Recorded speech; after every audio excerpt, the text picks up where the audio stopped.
Hello दोस्तों, प्रतिमा GS academy पे आप सभी का स्वागत है। साथियों, कहा जाता है कि मंजिल के लिए निकले हो तो दौड़ना सीख लो। मंजिल के लिए निकले हो तो दौड़ना सीख लो, वरना लोग आपको कुचल के निकल जाएंगे। साथियों, एक ऐसा दौर होता है कि अगर आप तेज़ नहीं दौड़ोगे तो सामने वाला आपसे तेज़ दौड़ रहा है। इसलिए मेहनत कीजिए और हमारे करंट के पूरे प्लेलिस्ट को पढ़ते रहिए, सब्जेक्ट को भी पढ़ते रहिए। तो शुरू करते हैं। ग्रेट इंडियन बस्टर्ड साथियों अभी हाल ही में चर्चा में रहा है क्योंकि गुजरात में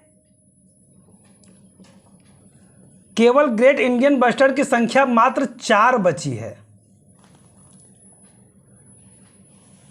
और भारत में 150 से भी कम है,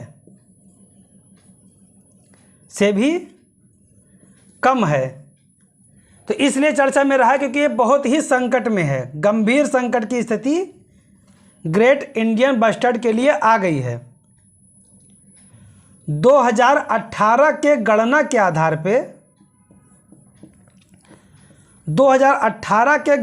आधार पर भारत में 150 से भी कम ग्रेट इंडियन बस्टर्ड बचे हैं, जिनमें से सर्वाधिक 122 राजस्थान में हैं और गुजरात में केवल 4 बचे हैं।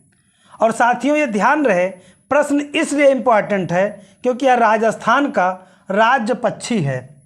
तो राजस्थान का राज्य पक्षी है ग्रेट। अगला पॉइंट है नई दिल्ली सहभागिता योजना। नई दिल्ली सहभागिता योजना सरकार ने 11 जुलाई को कर संग्रह के लिए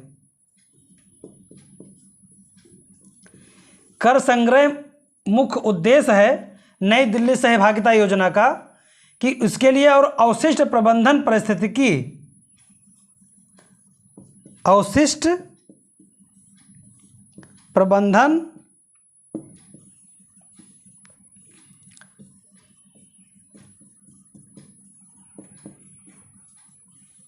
पारिस्थितिकी तंत्र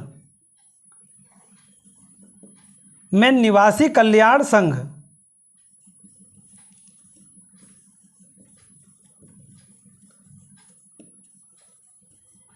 यानी रेजिडेंट वेलफेयर एसोसिएशन इनको शामिल करने के लिए जो है यह योजना शुरू किया गया है कि जो सहभागिता योजना बात कही जा रही है वो सहभागी कौन बने, जो निवासी हैं कल्याण संघ। ये अगर सहभागी बनते हैं तो जो कर संग्रह है, राजस्व का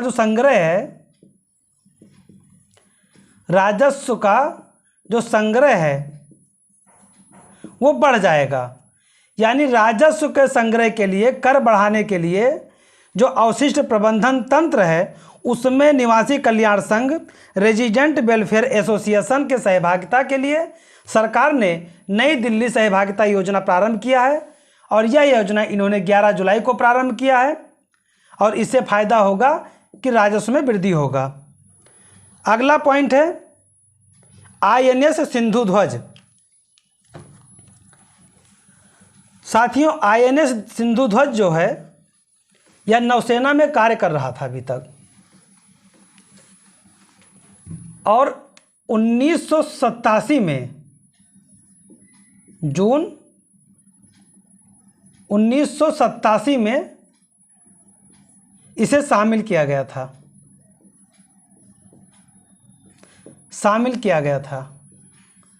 यह कहाँ से लिया गया था? रूस से। और अब जब 35 साल तक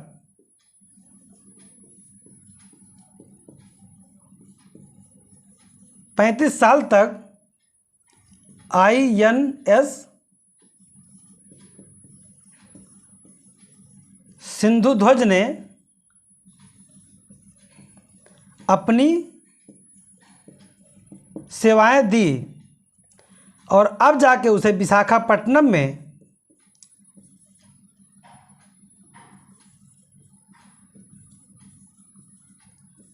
यहाँ से सेवा मुक्त कर दिया गया।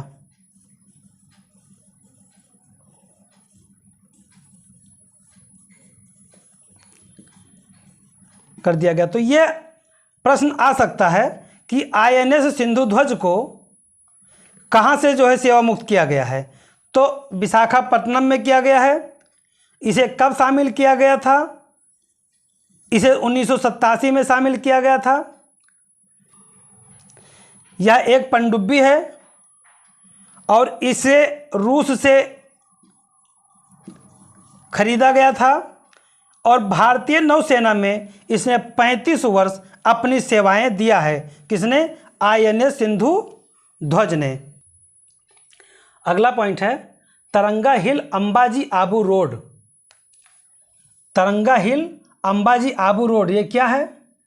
ये रेल लाइन है जो बिछाई जा रही है। इसकी मंजूरी किसने दिया है?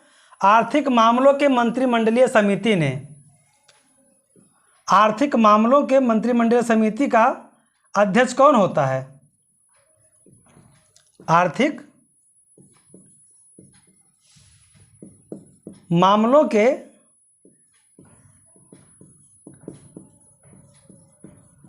मंत्रिमंडलीय समिति का अध्यक्ष कौन होता है?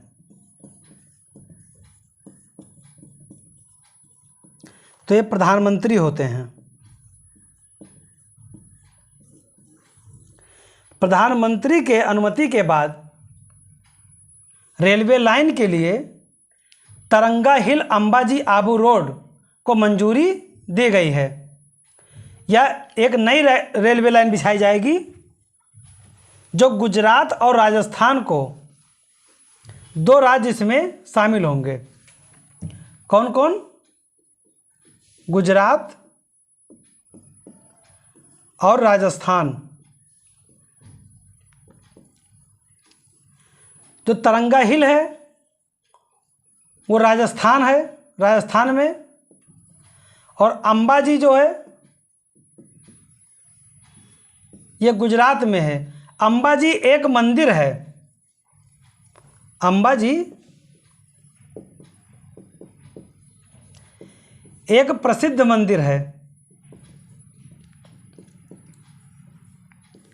यहाँ पे जो तीर्थयात्री आते हैं बहुत ज़्यादा मात्रा में आते हैं, तादाद में।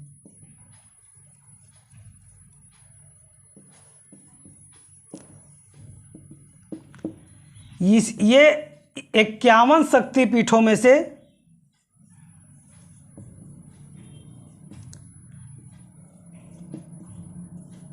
एक है। यानी अंबाजी जो एक मंदिर है उसके नाम को भी इसमें शामिल किया गया है। यानी तरंगा हिल अंबाजी आबू रोड, आर्थिक मामलों के मंत्रिमंडलीय समिति ने तरंगा हिल अंबाजी आबू रोड को नई रेलवे लाइन को मंजूरी दे दिया है।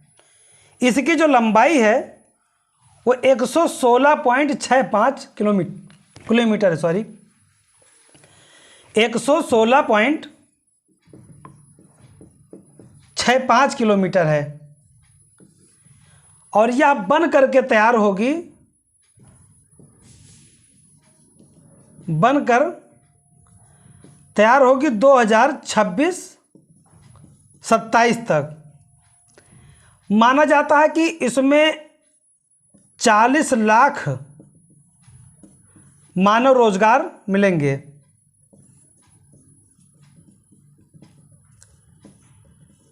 चालीस लाख मानव रोजगार मिलेंगे। और यह राजस्थान के सिरोही जिले से, राजस्थान के सिरोही जिले से, राजस्थान के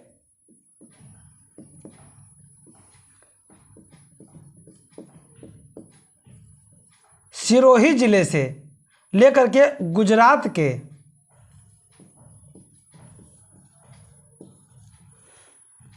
बनासकांठा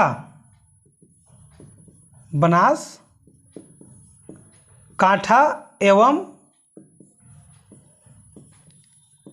मेहसाणा जिला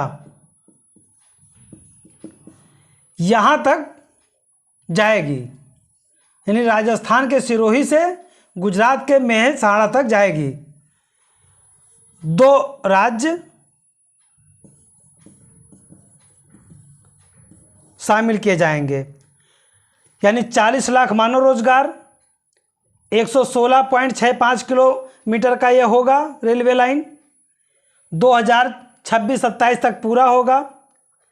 राजस्थान के सिरोही जिला से गुजरात के बनासकांठा और मेहसाणा जिले से होकर गुजरेगा। अंबाजी गुजरात में स्थित एक प्रसिद्ध मंदिर है जो 51 शक्तिपीठों में से एक है। अगला पॉइंट है शतरंज ओलंपियाड 2022, यानी शतरंज का ओलंपिक